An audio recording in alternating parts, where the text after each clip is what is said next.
The Iowa Hawkeye football team has a homecoming date with the Purdue Boilermakers inside Kinnick Stadium on Saturday afternoon. The first Iowa game to be telecast exclusively on Peacock. We'll talk about the big game and how Iowa can get it done, how Deacon Hill can get it done against that Boilermaker defense, a new-look squad in West Lafayette. Of course, this game in Kinnick, we'll talk about it in just a second. But first, I want to thank Ascent Nutrition and their Lion's Mane Mushroom. I've talked about this product at length.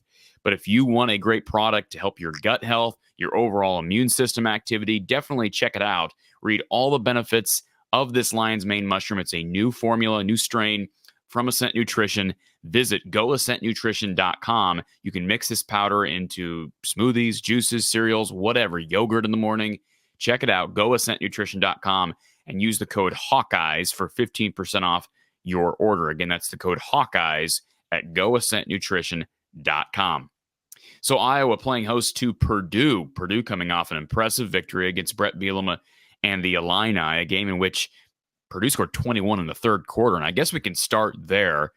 Iowa will likely get the ball first. I know Purdue last week deferred. Now we'll see what Ryan Walters does depending on who wins the toss. But typically Kirk likes to take the ball first. And I know at least last week, Ryan Walters deferred and kicked to Illinois. So my guess is Iowa will get the ball first. Obviously, how they start that first half will be big. But it worked last week for Purdue to get that ball in the third quarter. Scored 21 points in that third quarter. So obviously how you start each half is going to be large. If Iowa loses the first quarter and loses the third quarter, you can almost guarantee a loss. I will say this, Illinois hung tight with Purdue for a while. Ended up being, 41-19 at the end of the game.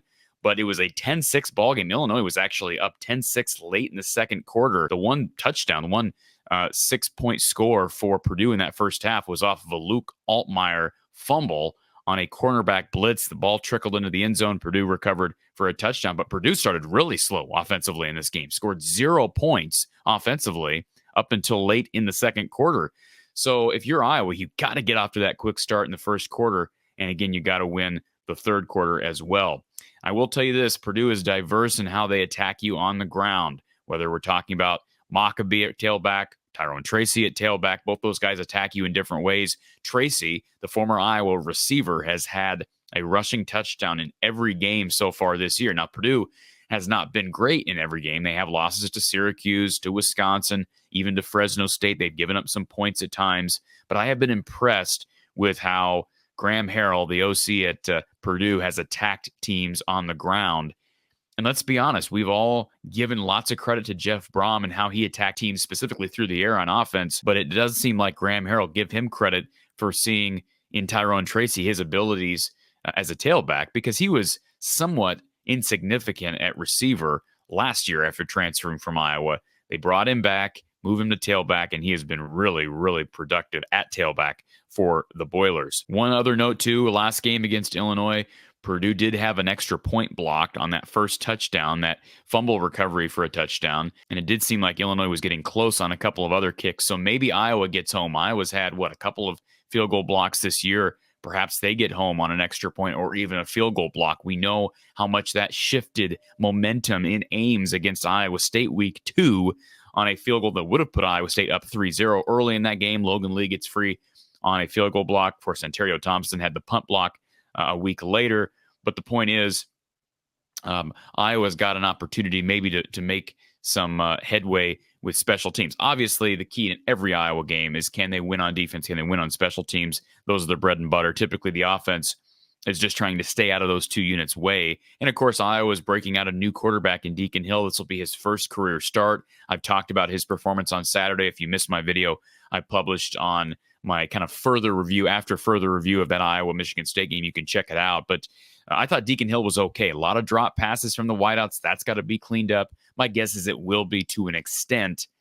But, he throws a big ball. He's kind of got a rocket for an arm. His downfield throw is probably his best weapon in the arsenal, so to speak.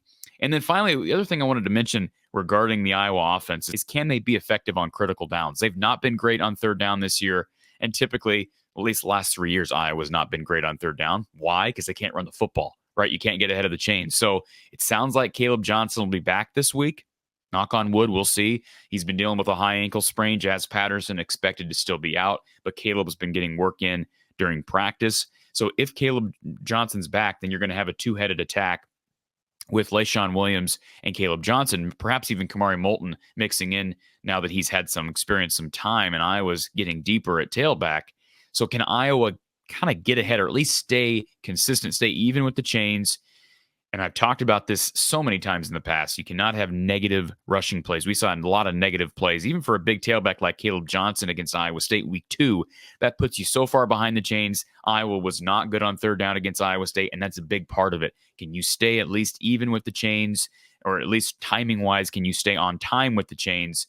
That's going to be big. You can't have third and long, even third and medium. Iowa needs a lot of 3rd and 3, 3rd and 4 opportunities to be effective in third downs. And that's one common denominator with these last 2 Purdue games. They destroyed Illinois on third down last week and destroyed Illinois on the scoreboard. Week prior, Wisconsin won by 3 scores and killed Purdue in critical down efficiency. So those are kind of my big storylines to follow this weekend. I don't have a great feel for this game. I know Iowa's a 2.5-point favorite, which I guess would have given an indication that nobody really has a great feel for this game, at least the people that typically make selections on these games.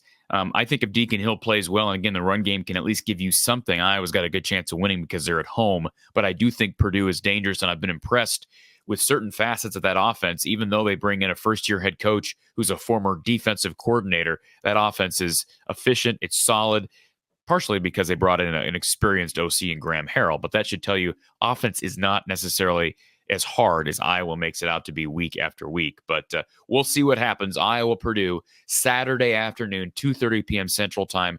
It's a kick on Peacock. If you're not going to be there in the stadium, get Peacock. It's like, $5 a month, and you can cancel at any point. There are going to be some Iowa men's basketball games and Iowa women's basketball games on Peacock, so it might be one to keep locked in. That's part of the package moving forward, the Big Ten's package with NBC, the TV deal that's now in place. So we'll look forward to the game on Saturday, and I'll be with you following the game for Iowa postgame with Coach Don Patterson. We'll take your calls, take your chats, take your comments. Looking forward to that as always. Always a fun Saturday evening. We won't be going into the wee hours of Sunday this week because we'll have an earlier finish. So we'll be live at approximately 6 o'clock p.m. Central Time. Join us, Iowa postgame with Coach Don Patterson following Iowa-Purdue on Saturday.